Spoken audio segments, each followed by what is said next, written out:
Hi, welcome to Spool2kool.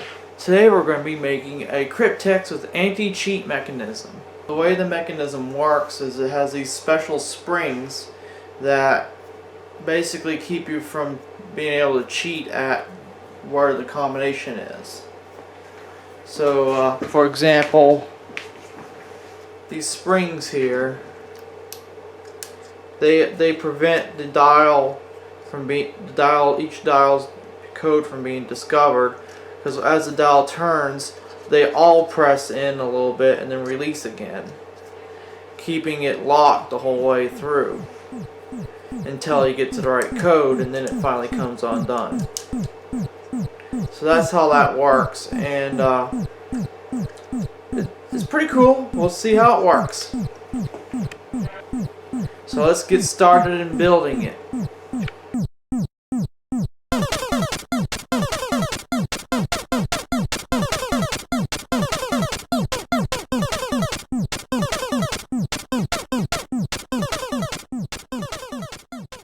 After printing the springs and the spring lid, you got to glue the two together. Also, you have to free up the springs with your fingernail by pressing on the bottom section of each spring. Anyways, get the lid on.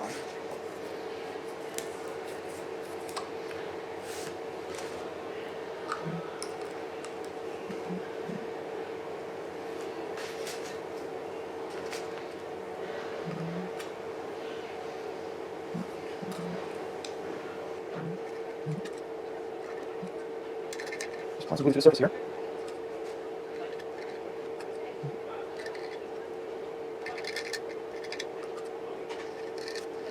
Okay, put it back on that. And put the lid to the springs.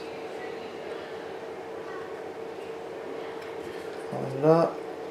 It should press into place. Might be a tight fit, but it should go on. Just like that. There we go. Okay, and now we'll free up the springs.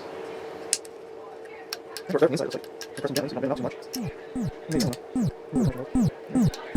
that's what we do.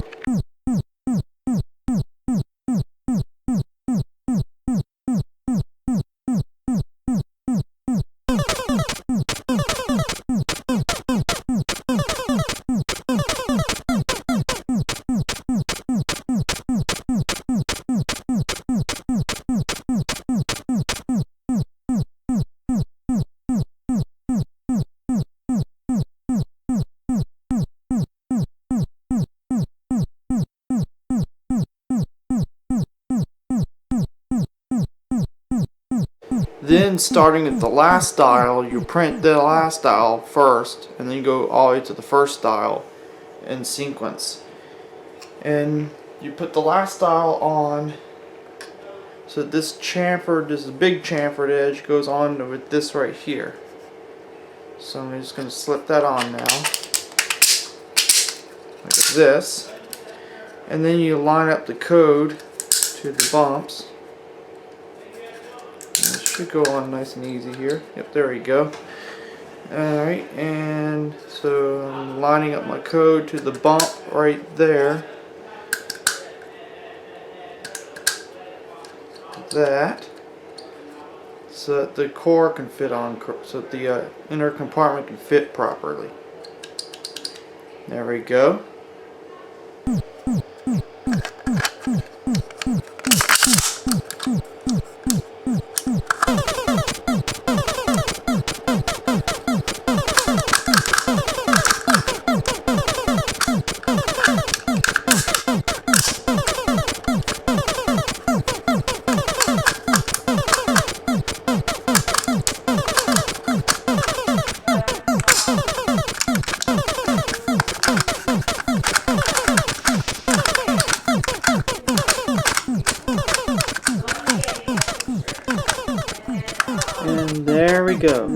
print the compartment and you stick it in there.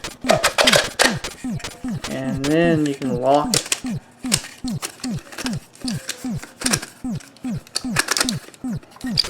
Yeah.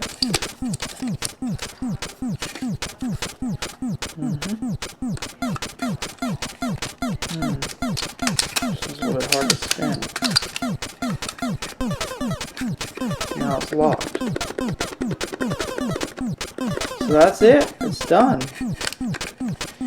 Now, of course, yeah. Now I can unlock it. Let's do that.